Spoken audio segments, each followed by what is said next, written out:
Hello, everyone. Today, I am so excited to have Rachel Luna with us. Hi, Rachel. Thank you so much for being here. Thank you so much for having me. I'm so excited. I am so excited too. Why don't we start real quick by you telling us, what do you do right now? Who do you serve and what do you help them achieve? Yes, I help you get anything you want through neuroscience coaching and journaling. Primarily, I love working with entrepreneurs who have a big dream, have a desire that they want to manifest.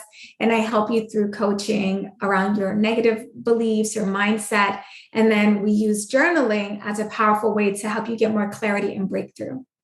And if anybody's looking for great live events, you just wrapped up Confidence Activated 2021. Congratulations. Thank you. It was amazing. It was beyond what we could have thought, especially coming off the heels of a pandemic. And it's interesting because when we first did Confidence Activated in 2019, even leading up to getting in the room, I was like, I'm never doing this again. This is it. It's so much work to put on a live event at scale, right? It's totally different to put on an event for like 5-10 people, a little weekend thing. But when you're doing things at scale, it takes on a whole other life. And so I went into 2019 saying, we'll never do this again. It was so great and special. We said, well, we'll do it again. And then the pandemic hit. Yeah. So we had to postpone the entire year from 2020, and coming back into the room for 2021 was definitely an incredible journey. And now we're definitely doing it again in 2022. So yay! And I have to say, can you please plug your podcast right now? Yes. Let's do that. My podcast is called Permission to Offend. And if you go and subscribe to it, you can hear the last two episodes 59 and 60, the entire journey to get into the room at Confidence Activated. When I tell you that it was hurdle after hurdle after hurdle and challenge. And it was really interesting, Ina, because it was one of those moments where I kept asking myself, like, God, is this what you really want me to be doing? It does not seem like this is the direction I should be walking in because there's so much opposition. But one thing that I am relearning, because sometimes we learn something or we're exposed to something, but we don't actually learn the lesson. And what I'm learning and relearning is that opposition doesn't mean that it's not for you. It's often just to build your strength, to build your character, to build your endurance so that you can continue to do things at greater scale. And so that's what the journey to Confidence Activated was for us this year. Yeah. And that's exactly the reason why I asked you to plug your podcast, because I went back and I listened to the last two episodes and you can tell a story. I was like riveted and at the edge of my seat. I'm like, and what happened with the payment? Like I was at the edge. Everybody just has to go and listen because you can tell a mean story. I would love to know, just to dig a little bit deeper into your relationship with God, like really starting at that time, because it has become a very, very strong influence in your life, in your business, in everything that you do. And I'd love to know, because, I grew up going to church as well, right? My mother is very religious, but she wasn't always. She went to church, she took us to church, but it wasn't until later in life that she really found her relationship. And I'd love to know what provided that shift for you. Yeah, my whole life. If I look at my life, I can see, I'm going to get emotional. Like my whole life, God has just been chasing me. And it's so funny because my whole life, God has been chasing me and I have been chasing human beings to give me the love and the validation and the attention that God has been like knocking at my door to give me. So if I look, that moment, my father passes away and I am just drinking to numb the pain. And I was dating a guy. And then I find out that this guy is having a baby with someone else. Yes. Oh my God. And it was just like, again, and the story that I was telling myself was like, every time I trust a man, he hurts me. Every time I let someone get close to me, they just take what they want from me and then they throw me away. Yeah. Right. And so I didn't realize it, but those situations, those experiences, and as well as some other experiences I had as a child in terms of like men using me that I don't want to get into all the way, but you can just connect the dots there, right? I'm a child and there's someone older than me not doing what they should be doing with a child. Sure. So all those stories just created in me this idea that like, I'm not good enough. I'm not worthy. I'm just garbage. And so because of that, I would then find unavailable men, right? Because they could not really be with me to hurt me. They had their own primary relationship. And I thought I was in control, right? Because like, I'll tell your wife, I'll tell your girlfriend, it was a way for me to hold on to control. And I didn't understand that then, right? I didn't understand how hurt I was. So it's through so many of these hiccups. So one day, I go back to this story where the boyfriend is back with the ex and having a baby, and nobody tells me about it. And I find out at a bar, and a mutual friend is like, hey, did you hear about so-and-so? And I was like, no. He was like, oh yeah, he's having a baby with so-and-so. I was like, huh? And he was like, oh, you didn't know? And I was like, oh yeah, I knew that. Cheers, and that night I get blackout drunk. I wake up in the middle of the night in my college apartment, and there's throw up all around me, right? So I was throwing up in my sleep. Again, I could have died. I'm literally with my hands scooping up the throw up and throwing it in the, toilet bowl. And again, this can't be my life. This is not who God created me to be, right? I could hear God saying, I didn't make you to live like this. Get up off the floor, pick yourself up and be who I'm calling you to be. I have plans for you, right? And the Bible says, for I know the plans I have for you, plans to prosper and not harm, plans for hope and a future. And then you will come to me in prayer and I will listen, right? That's what the Bible says. But I didn't trust that if I came and if I just humbled myself and if I just exposed myself for all that I was, that I would be safe. I thought that if people really saw who I was, they would judge me, they would reject me, they would defame me and tell everybody, what a dirty girl I was. But God never said that to me. In the presence of God, even in my worst moments, the moments where I have felt so much shame and guilt, even in those moments, I've heard God say, and just like, it's almost like I could feel the hands of the Lord saying, I'm not judging you. You're judging you. Yeah. I just want you. You have to let go of all these labels and titles and words and wounds that people have put on you and just come to like the fullness of love. So it's a journey. It's just been a journey. Now you're making me really, really wonder about this next step, because I don't know if this happened right after college, but you do end up joining the Marines, which to me is like, please correct, like the assumption here is that, you're clearly starting to realize like, I am not living the way that God, put me on this earth to live, right? I really need to turn things around. And what you think of is like teenagers who get sent to a boot camp, right? To like get reformed. And it's almost like doing that to yourself. It's like, it's time for a reformation boot camp. And that's where the Marines come in.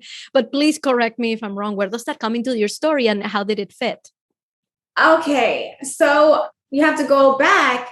In high school, I worked at Foot Locker. Well, I had a lot of jobs, but one of my jobs was working at Foot Locker, where it all begins. And this girl named Kelly, can't remember her last name, but Kelly was going to join the Marine Corps. And I remember she came back in and she was like, look at my list and you get to do obstacle courses. And she made it sound like it was going to be the most fun.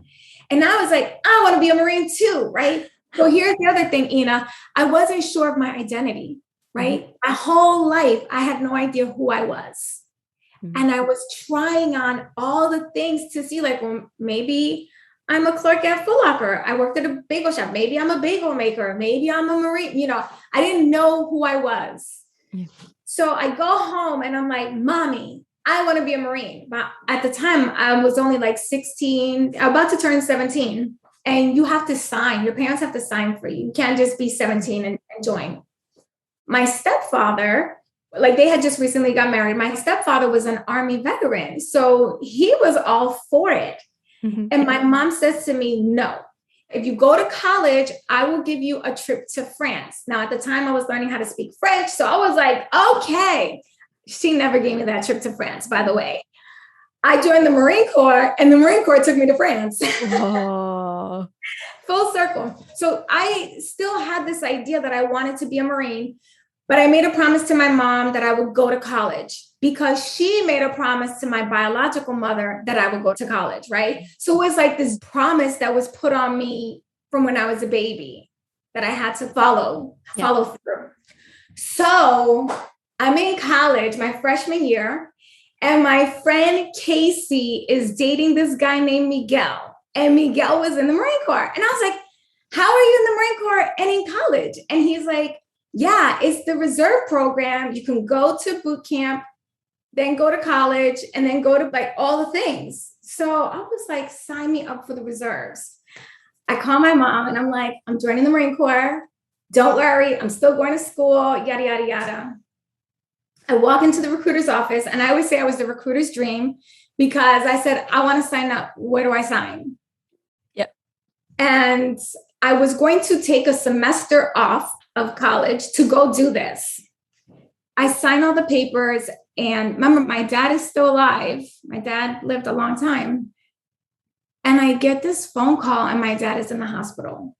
So I go to my recruiter, Staff Sergeant Jackson, who lied to me, by the way. He said I was going to have one job. It turned out to be a whole other thing. Don't believe the recruiters, do your own. It was fine. I love the Marine Corps. It was a good job. So I call Staff Sergeant Jackson and I say, I can't go. I think my father's going to die. And I know that if you send me to boot camp and he dies and I have to come back for a funeral, like, I'm not going to be able to come back. Because I know that when my dad dies, my heart is going to break. So Staff Sergeant Jackson, like a good Marine, is like, don't worry, we'll hold your spot. You'll go in the summer. I was like, great, I'll go in the summer. And it was such a good thing that I listened to that quiet voice. And I want to make sure that, for whoever's listening, really listen to that still quiet voice. Because it's always guiding you and it's always giving you these they feel like jewels, right? It feels like a whisper in passing. And if you're not listening and if you're not paying attention to your own heart, you're going to miss it. So my dad did not die that month, but he did die the next month. And it just felt like the world stopped. Because my dad, even though he wasn't present, my dad was such a champion for my dreams. My dad was always telling me, you're going to do it. You're going to be successful. You're going to be famous. Everybody's going to know who you are. And my mom and my whole family, they're great, right? But they're very practical. So for them, it was like, don't have no dreams. Don't have no dreams. Just go to college, get a degree, get a job, get benefits, have a pension plan, and be secure, right? No dreaming was allowed. Mm-hmm. But my dad was like, dream even bigger, like the biggest possible dreams. So when he died, it was like someone took all of my dreams and all of my hopes and everything that I thought that I could be, and they just buried them. So I didn't know what to do. I started drinking, numbing, all the things. And then I went into the Marine Corps. So I signed a contract, right? Listen, once you sign a contract with the Marine Corps, they're coming for you. So they came for me, and I went May 4th. It was just a couple of days after my birthday. And man, I loved being in the Marine Corps. I loved being a Marine. I loved the discipline and the structure. And that's not to say it didn't have its challenges, because it did, but I just loved it. In fact, I loved it so much that while I was in boot camp, I went to my drill instructor. I was like, I made a mistake. I signed up for the reserves, but this is what I want to do with my life. But it was too late because I signed a contract. So once you do that, there are other ways that you go into active duty, but you can't do it straight away from there. So I come back to college. That's where I start dating the guy, and the guy goes and has the baby with the girl. So now I'm drinking again. So I was just in this cycle. And, by the grace of God, I graduated college with a whole 1.9 GPA. Woo! C's get degrees. I studied business, which is what my mom wanted me to study. And I got a job at Toyota Motor Sales at their national headquarters. And I was like, okay, I did. I went to college. I got the job. I got the things. I'm doing everything that everyone wanted me to do. Nothing that I wanted to do. Yeah. Just whatever they told me to do is what I was doing. Yeah. And then we go to war. And so my number's up. I am activated. Remember, I was in the reserves. So they call me back on active duty. I go over to Kuwait. Then I go to Iraq. And I have this 7-month deployment. And when I came back, well, actually before that, I remember I had to write my will. At 23 years old, writing your will. See what that's like. And one of my bosses, he said, what's it like having to write your will? You're like 22 years old. I was 22 at the time. And I said, well, I think it's like the greatest opportunity. This is the greatest gift. This is the greatest thing I could ever do. Like, if I die for my country, like, what a great thing. Like, all these other people get to have their freedom. And so I didn't realize it then, Ina, but my whole life has been this journey to freedom, right? Journey to find the freedom to be me, to be whoever I want to be in the moment. This freedom, not just for myself, but to help other people find freedom in their truth, right? I just didn't know. I was taking all these side directions, right? So the Marine Corps sounds like freedom. High school sounds like freedom. College sounds like freedom. Foot Locker sounds like freedom. Like wherever I can find freedom, that's where I want to go. But here I am. So, that didn't kill me. Thank God. Made it back. And when I got back, I went back to work at Toyota, except that I didn't feel fulfillment, right? And I remember thinking, man, these people get so worked up over these spreadsheets and how many cars we sold. It was like a big numbers game because sales.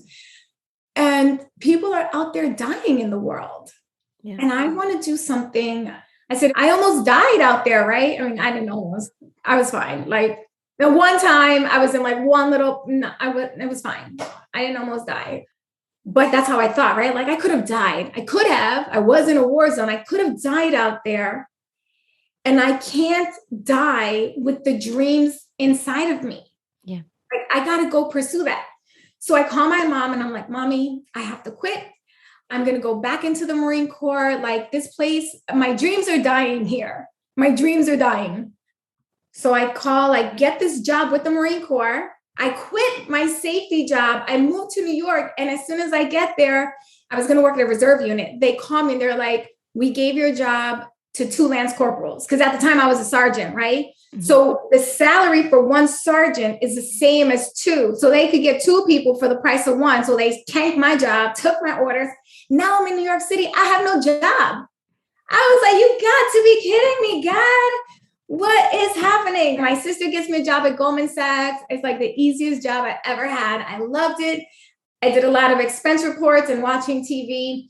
And then one day I get a phone call from my friend in LA and they're like, hey, there's a job on this TV show and they want a Marine. Do you want to come out and be on this TV show? And I was like, TV? Sure, I'll go.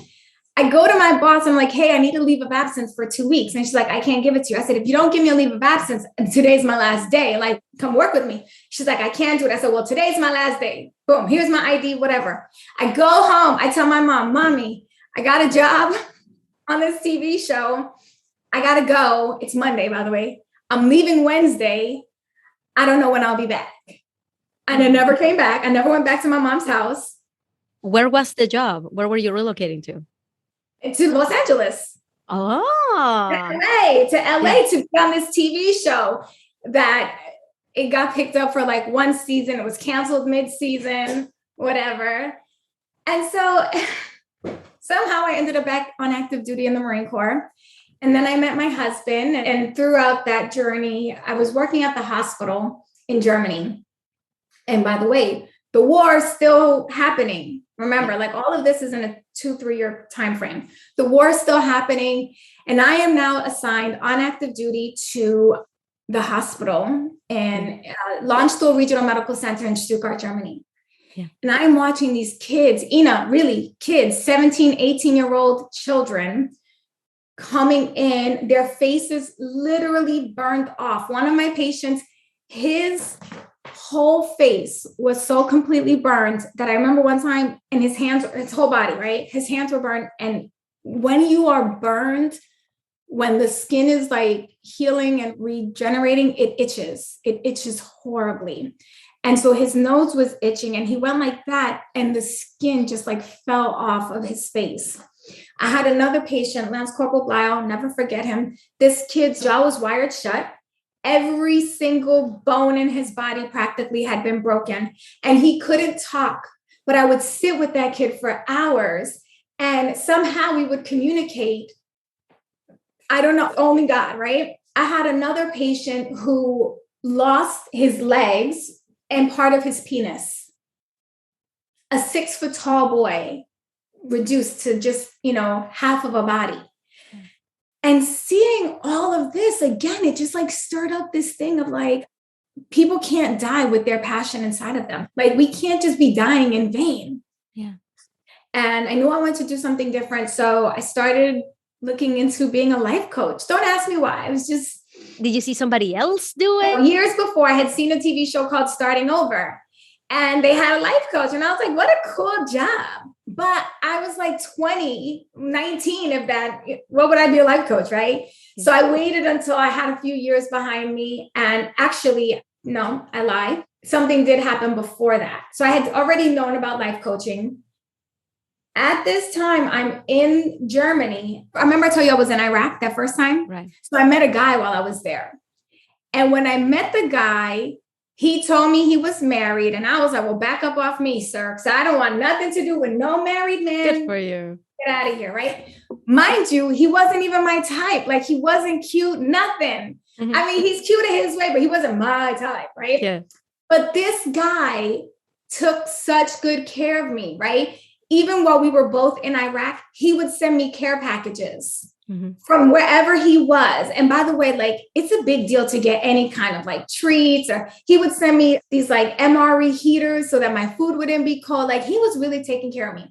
Then he came back to the States before me and I'm still in Iraq. He's still sending me stuff and packages. When I get back home from Iraq, that dude is right there waiting outside the bus. And then he tells me, I left my wife, we're done, I'm single. And I'm like, well, okay, but still.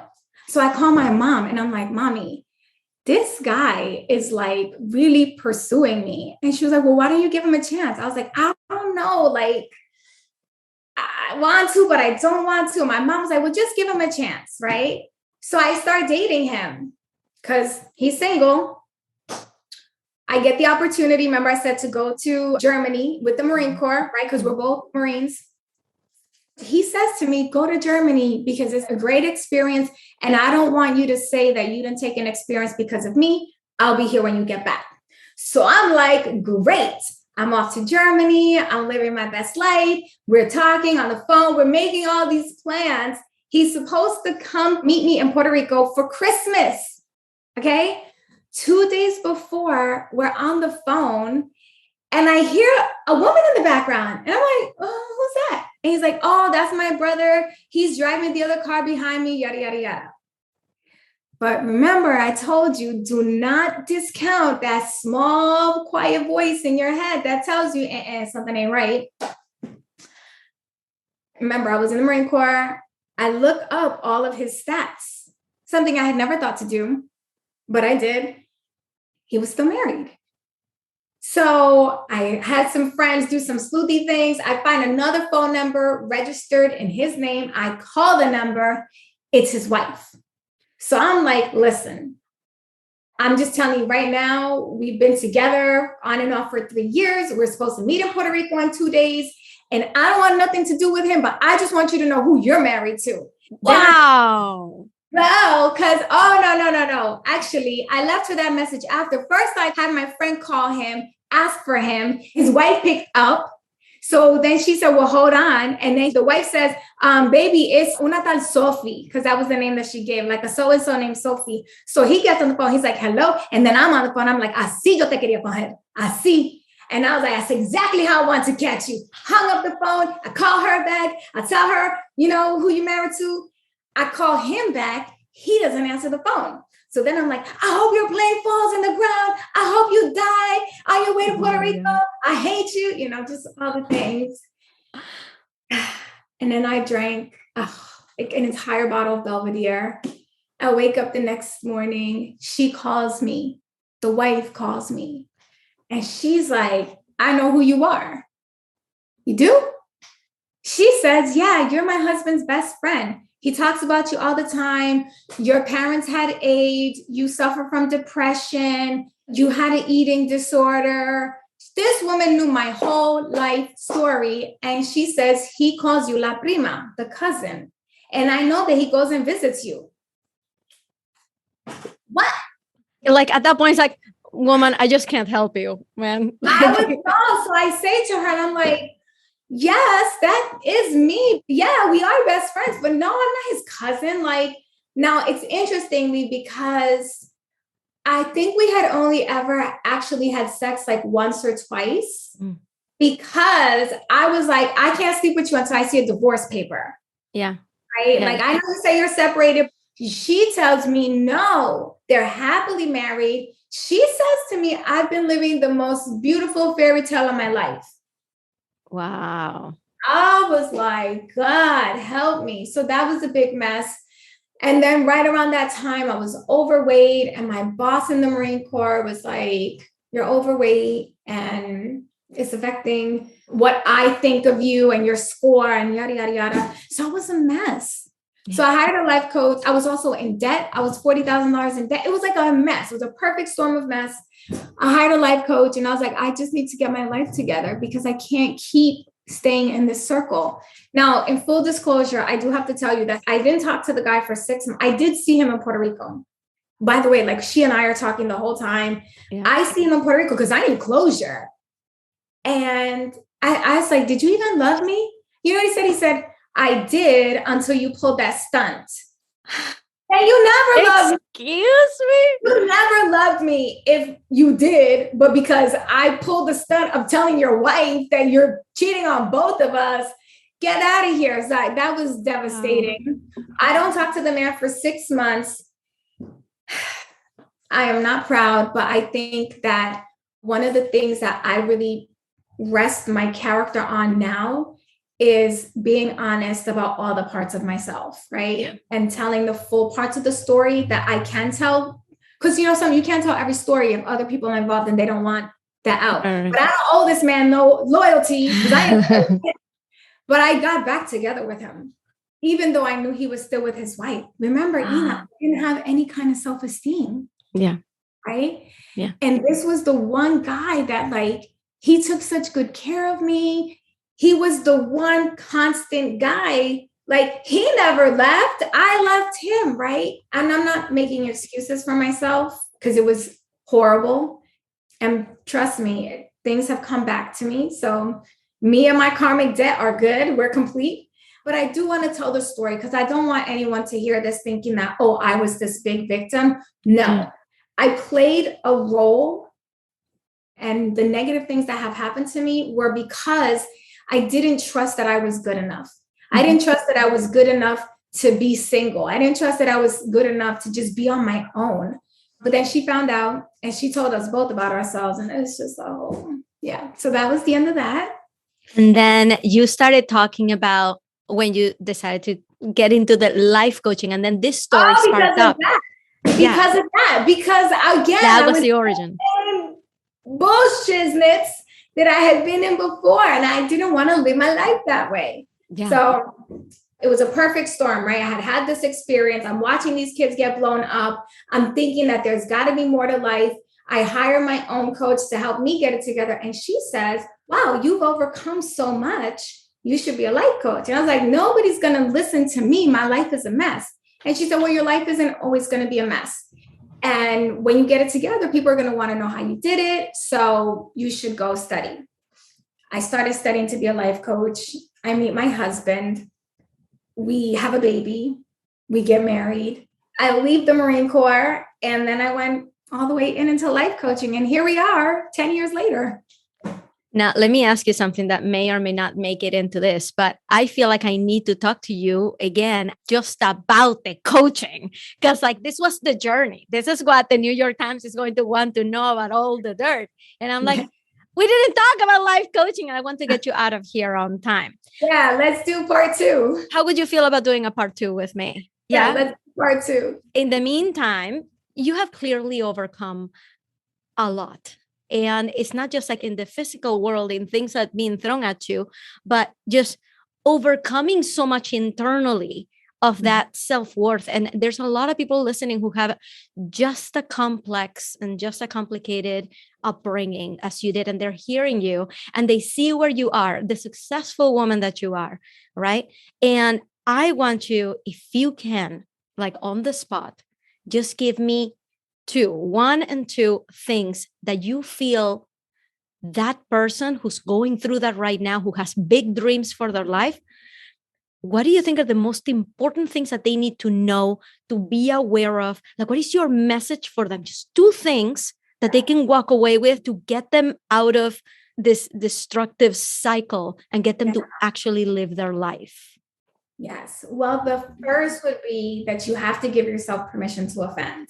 And I'm writing a whole book about that. Y'all can buy it in the fall of 2022. But I'll just tell you what that means. That doesn't mean that you're out here insulting people and being a jackass, but it means giving yourself permission to own all of your truth, even if someone else is offended, right? So when I tell you the story about me being the other woman, somebody out there is really offended, right? And I know that there's someone listening who has been the primary woman, not the other woman, who's been the wife or the girlfriend, who's had to endure the pain that I caused. Yeah. And hearing me tell my story might trigger some pain and offense. And some people might look at me and say, like, well, how could you just talk about it like it's nothing? And the reason why I talk about it is because it's my story.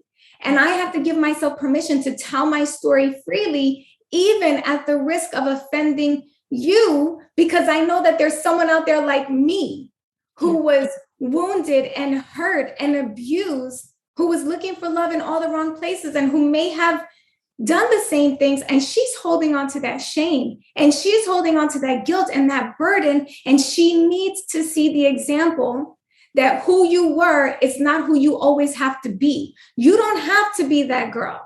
Right? I'm not that person anymore. And anybody that wants to vilify me and villainize me as that person, well, that's on them. Right? Yeah. So you have to give yourself permission to offend. The fact that you have a dream is offensive to someone else. The fact that you want to be who you want to be is offensive. So just go out there and give yourself that permission to offend. The second thing is have yourself a good journal practice. Now I'm holding up it doesn't have to be this one. It doesn't even have to look like this. Listen, if you want to journal on a notepad, you can do that. But I really believe that my prayer and journal practice is what contribute to my success. Because when I am feeling fearful or full of shame or angry or whatever emotion that's holding me back from taking action of the day, I go into my journal, I follow my 3 steps. I'll give them to you really quickly, but you can follow me on Instagram at Girl Confident. I talk about it there all the time. Write, shift, script. Write the first thing that comes to your mind, no matter what. Shift into a state of gratitude and expectation for what you desire. And then 3, script your desires as if they already were. Do that practice. Do it regularly and watch that your life is going to change. Watch the things that you desire begin to manifest before your eyes because you're willing to do that work. I love it. Thank you, Rachel. We are going to be back for part 2. In the meantime, can you tell everybody how to find you, where to follow you? If you have a freebie everybody can download, please tell us now. All right. So you can follow me at Girl Confident on Instagram. You can subscribe to my podcast, Permission to Offend. That's my freebie. So I don't have any download. I don't have that at the moment. I used to have so many. It's so funny. But I always just tell people subscribe to the podcast. That's where you're going to get constant, consistent free value, you can subscribe to my email list by going to rachelluna.biz/lunatic. And I call my community the lunatics because we are crazy enough to believe that our dreams can and will come true. And I believe that for me, and I believe that for you. Thank you so much for being here, Rachel, and we'll see you next time. Yay! And we are back for part 2 of this incredible double-decker episode with Rachel Luna. So, Rachel, you gave us a ton to think about in your story. And this segment is going to be all about your coaching journey. All right? All about the story of your business. So why don't we start there? I just want to hear in your own words, what is the story of this business that you're doing right now? That's a great question. And I don't think that I have ever taken the time to think about, what is my business journey story? Although I know that in marketing, they teach you to do that you're supposed to tell people like your journey. I traditionally have not been very good at documenting the journey, mostly because I'm not interested in documenting the journey. I'm interested in experiencing the journey and scripting what's ahead. Right. And I've had to have a lot of mindset shift to start documenting things and appreciating the value of documentation. But if I were to give it a name, I probably would call it the unending, right? The never-ending journey. Well, in 2007, I decided I wanted to be a life coach. And I started tinkering around to see like what was available. Now, remember, in 2007, the landscape of the internet, we didn't have Google. I mean, I think Ask Jeeves was the thing. Zoom was certainly not a thing. Skype was a thing, but it was very like one-to-one. You weren't like having conversations. So my coaching program was teleconference. And I lived in Germany at the time. And I remember I kind of started dabbling. I would get on these calls at like 3:00 in the morning because of the time zone. And that's how I learned how to become a life coach, through this telecourse thing that life seemed to last forever. They don't really do this anymore as far as I'm aware of in terms of other coaching programs. But at that time, you had to coach 750 hours before you could get certified. That is a lot of time. It's a lot of people. A lot of people and a lot of hours. And some of it had to be free. Yeah. And some of it could be paid. And I remember telling my husband when we got married, so it took me a couple of years to actually get my certification because of the time zone. I remember telling my husband that I wanted to like now pursue this in 2010. It was like the end of 2010. And he just looked me right in the face and he said, I don't believe in what you do. I think it's bullshit. You, Tony Robbins, all you motivational people, you're just marketers and you're taking advantage of people. Why do people need coaching? Why do people need coaching? Why can't they just solve their own problems? And then he was like, I don't need anybody to motivate me. I said, well, you're not everybody, And then he said, well, I don't believe in what you do, but I believe in you, baby. So go do it. Right. But all I heard was, I don't believe in you. Right. Yeah. Because even though he said, I don't believe in what you do, at that time, my identity was very connected to my roles and my responsibilities. And it took me years to unlearn the fact that your roles and responsibilities are not your identity. So my role as a coach does not define me as an individual. It's just something I do. It's something I'm good at. So it was a little bit of an uphill battle, right? I was trying to gain approval from people.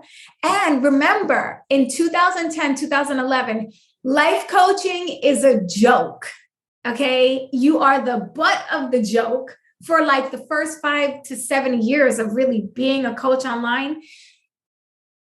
You were the weird person. You were the crazy person who you didn't know what you were going to do with your life. So you were helping other people get their lives together. And I remember in 2011, we lived in Japan, remember? So I'm overseas. Now at this point, I live in Japan, no longer in Germany. There was this program that I wanted to attend in the United States.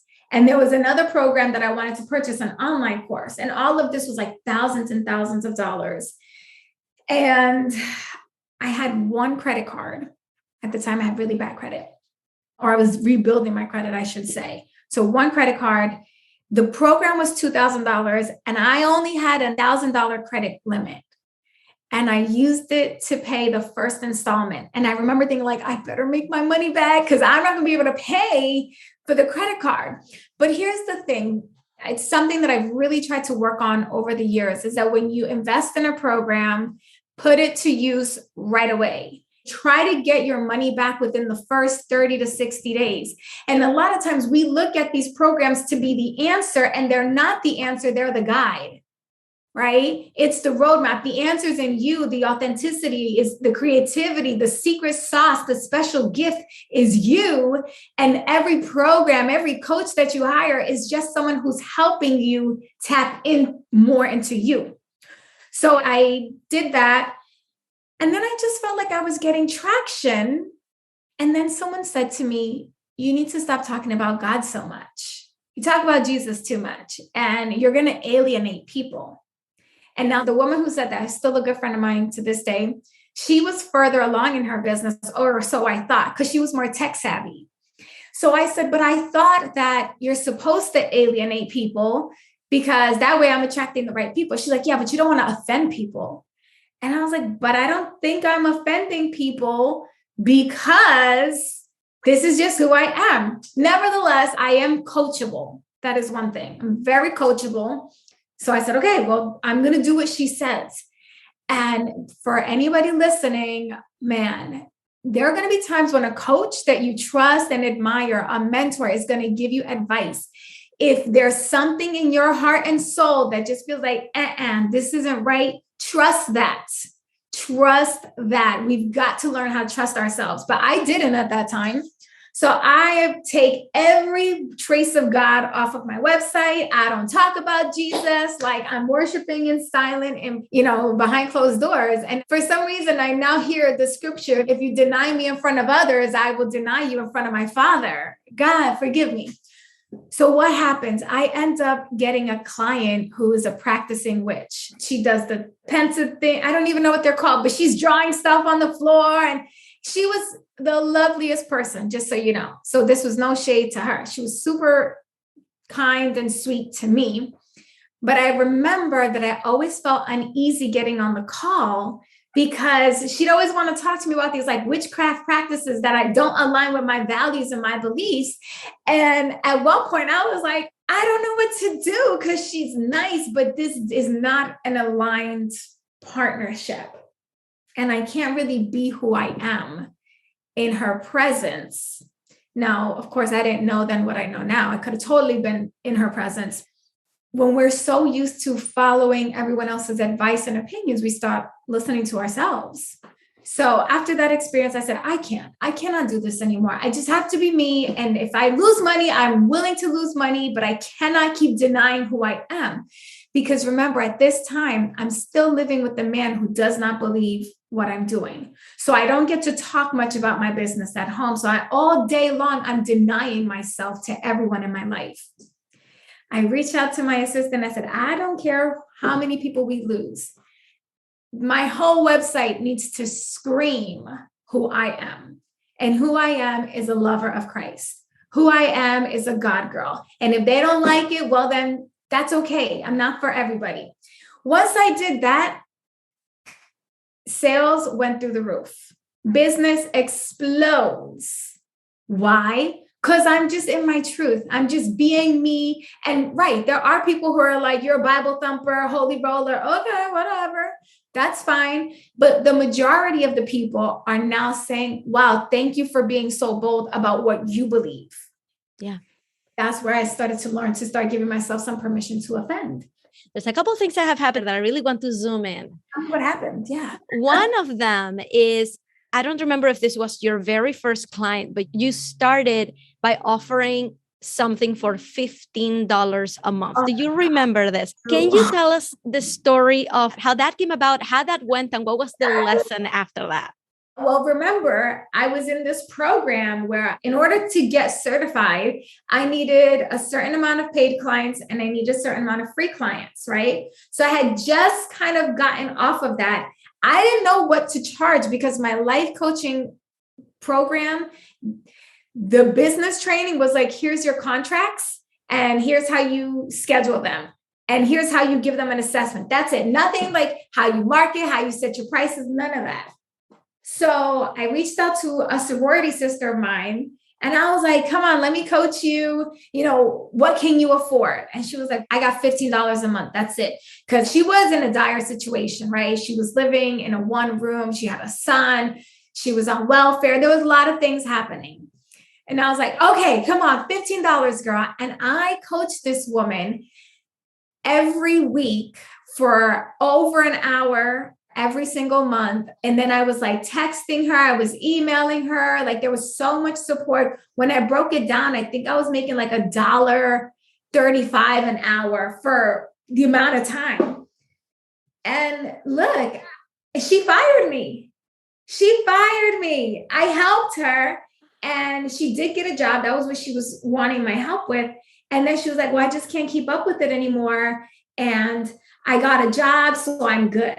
And I remember thinking like, okay, I can't work for $15 an hour. Because remember, at this time, I don't even own a printer. My husband is like, this is stupid. You're not going to make it. You're wasting our family's money and resources.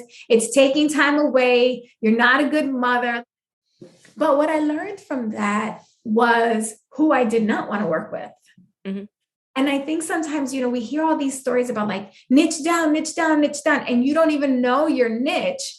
And you're spending so much time thinking about who it could be instead of being out there and trying people on to see who it could not be. Yeah.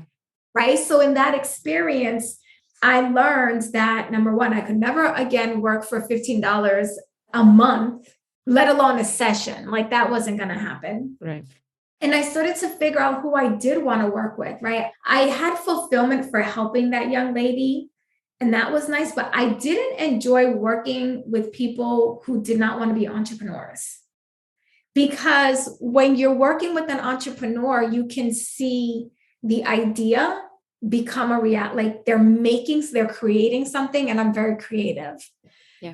So, and then, you know, over time, I raised my prices, and now I charge $1,500 an hour. Yeah. So I wanted everybody to hear this because when we start out, and I say this myself, I go out there and I tell people, you know, the very first job that I created for myself, right? My first entrepreneurial venture was making websites for people. Mm-hmm. And I was not beneath making my first website, spending a month making a website for free, just so that I could put it out there and like, you know, start actually charging the prices. So I'm not beneath charging what you have to just to start to get results, just to see that. And what you said is really, really important, which is to try people on, to not just spend an entire year trying to figure out, but I haven't figured out my niche yet, so I can't even put out a service out there. No, like work with people. They will reveal themselves to you and you'll be able to narrow it down from that. I wanted everybody to hear that out loud. Yeah, I love that. And, you know, there is so much value in offering beta rates, right? So like sometimes when I do a new program, I will charge way less than what I know I should because it's new, because there's a level of testing, there's a level of experimenting. I'm going to want more feedback from them than say something that's more established, like my faith activated journaling experience. That's established. I still want their feedback, but I'm pretty clear on how this works and what we're doing for the future. So there's so much value in offering introductory rates and taking on some scholarship clients for the testimonials. There's a lot of value there. And the other thing that I wanted to say that happened before Todd Herman was... What else happened? You wrote a freaking book. Oh my gosh. Like, how do we just like breeze right through the fact that you wrote an entire book? It was called Successful People Are Full of Crap, where crap is an acronym for courage, resilience, authenticity, and perseverance. To tell you the truth, like when I interview for the Global Phenomenon, I do my research. I go back and I want to see like where they started. And To tell the truth, it was hard to find you before the book was released. I'm like, well, our first task list, our first item on the task list when we start our business is not to write a book. So I'm like, I know there must have been something before that. So I want to know where this book idea came from, where your grit to write it came from so early in your career. This was before everything. Tell me about it.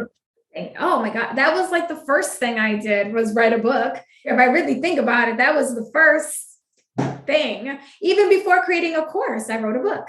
Okay, so here's what happened. I see this contest called the next top self-help author. Okay. Yeah. And I was like, I could do this. I always wanted to write a book. Let me do it. Let's see how far I could go. Because if you won the contest, they would publish the book for you and they would make an app for you. And if you got into the top 3, you got an app too. I have an app somewhere out in the world. Wow. I don't even know how to get into it, but I have one. Okay. So the first thing you had to do was write a book proposal and the first chapter. And if you did good, then you advance to the next round. So I did that. And then I advanced to the next round. Then the next thing you had to do is you had to create a video book trailer, which I think you could find that on YouTube. I think you could still find it. And then you had to have people vote for you. And so if you passed a certain way, then you got into the semifinals. So I did that, right? I start writing the first chapter. I do the thing. I do the book trailer and I make it to the top 10 of this whole thing. Woo. And then the next thing was to make it to the top 3. And then once you were in the top 3, like whatever, I did not make it to the top 3, but I had told everybody that I was writing this book and that they had seen the book trailer and, you know, they were voting for me. And then I did pre-sale. So like now I had to finish it because I had taken people's money. If I had never done that, if there had not been this contest, I don't think I would have ever finished the book because it took me 9 months to write the thing. 3 of those months, I didn't even look at it. I was like, I hate this book. I don't want nothing to do with it. And then I did. I paid for it myself, self-published it. At the time, it was called Create Space, but now I think it's called KDP Publishing. It's through Amazon. I threw my own launch party in Okinawa, Japan. I spent way more money to produce the book than the book ever made for me. Yeah. And, you know, I think there's a really good lesson in this is that when you write a book, there's, at least for me, there was this expectation that I was going to write a book and all of a sudden, like, people were going to know who I was and I was going to be famous. And like, you know, somehow the New York Times was going to find my little book and like everybody was going to know. And that is not how that works at all. So when you write a book, you have to be willing to talk, eat, breathe, sleep, drink this book, right? Now, here's the thing. I did know that I wanted the book to become an Amazon bestseller. So I did that. I did a great launch. Once it hit an Amazon bestseller, I hit my upper limit. And there's a great book called The Big Leap by Guy Henricks that talks about the upper limit. The upper limit is what your mind is conditioned to believe it deserves. Once you reach that, if you don't know how to have the tools to overcome it, you get stuck, right? So once I hit the Amazon bestsellers list, guess what I did for the next like 3 to 6 weeks? I slept. Yeah. I literally went to bed. I got up, I would like tend to my kids. I would go back to sleep. I didn't promote the book. What I would have done in hindsight is I would have hired a PR person and said, look, this girl made the Amazon bestsellers list. Let's get her on all the shows. Let's like really put some weight behind it. Mm-hmm. But I didn't. And I just let that book kind of collect dust. Now, let me tell you about the book cover. It's a joke. It's such a joke. That book cover is awful. I didn't have the money for an editor. So if you get your hands on a copy of it, it's poorly edited. And there are so many like cringeworthy moments, like as I read it through, but there's also some really good stuff in there.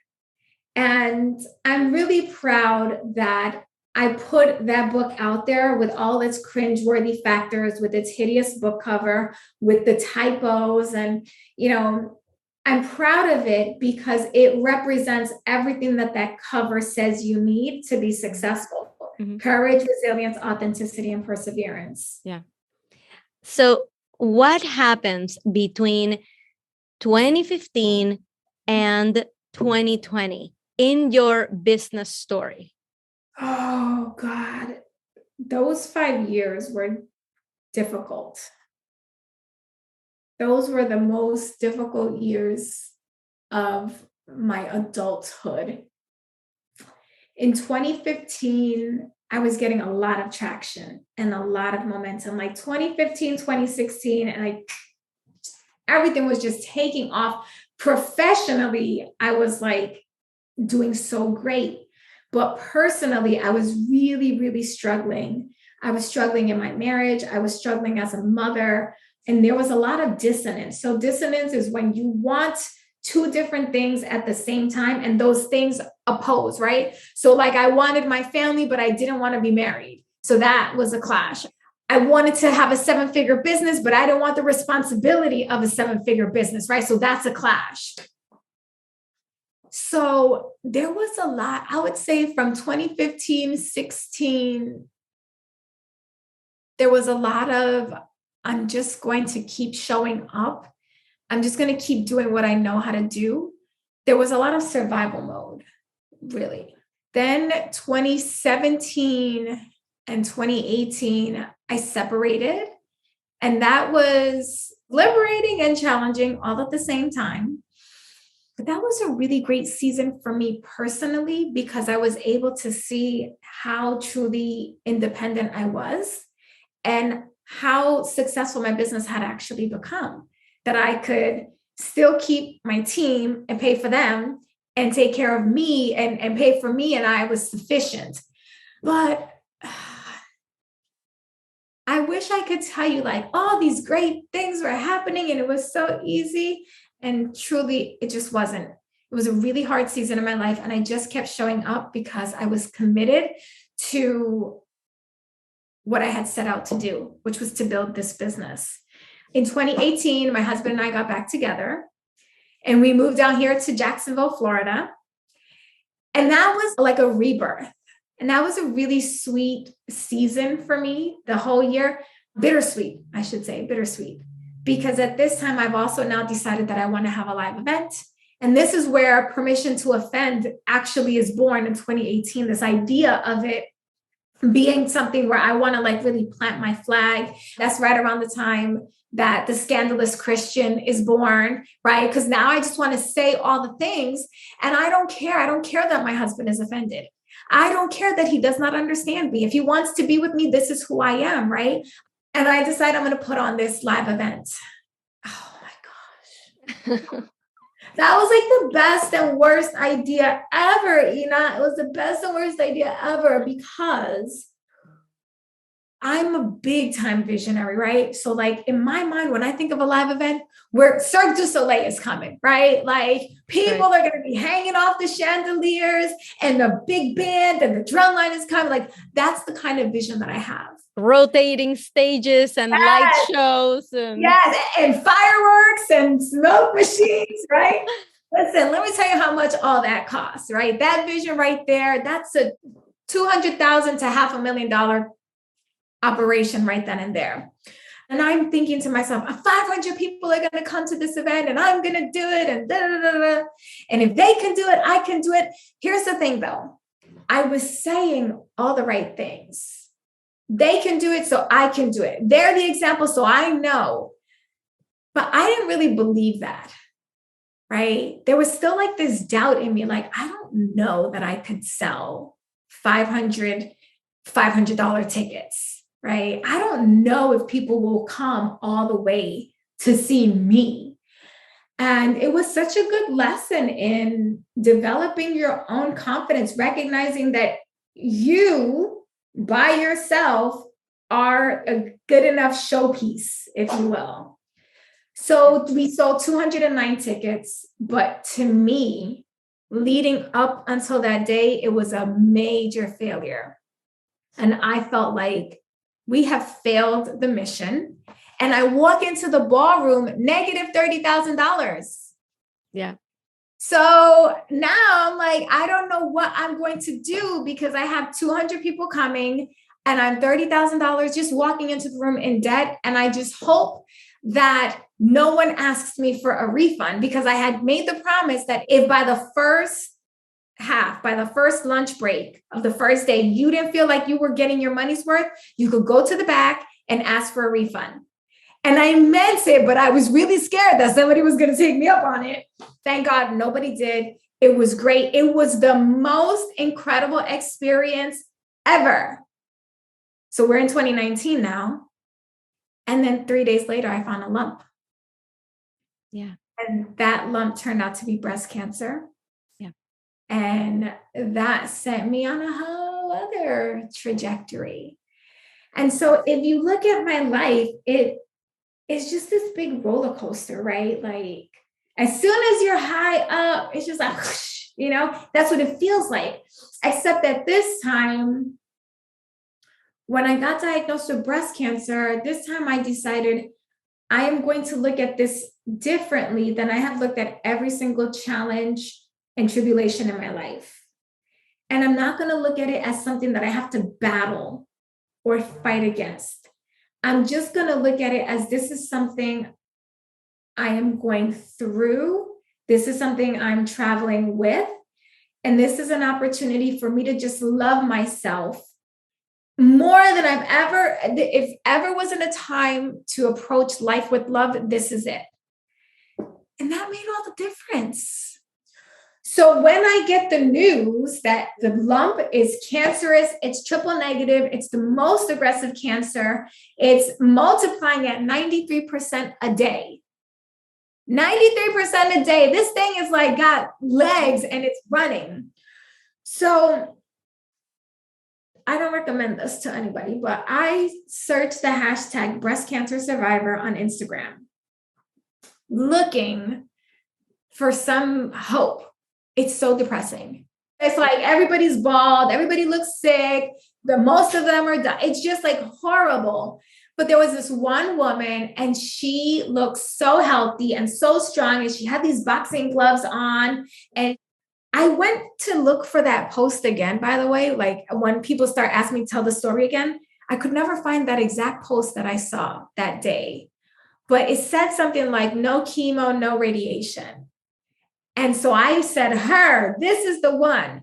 And there were 3 people that I messaged. I messaged her, I messaged another stranger, and I messaged the girl who we had been in a program together. Only one person responded to me, and that was Michelle Reynolds. God rest her soul. And I said, I just got diagnosed.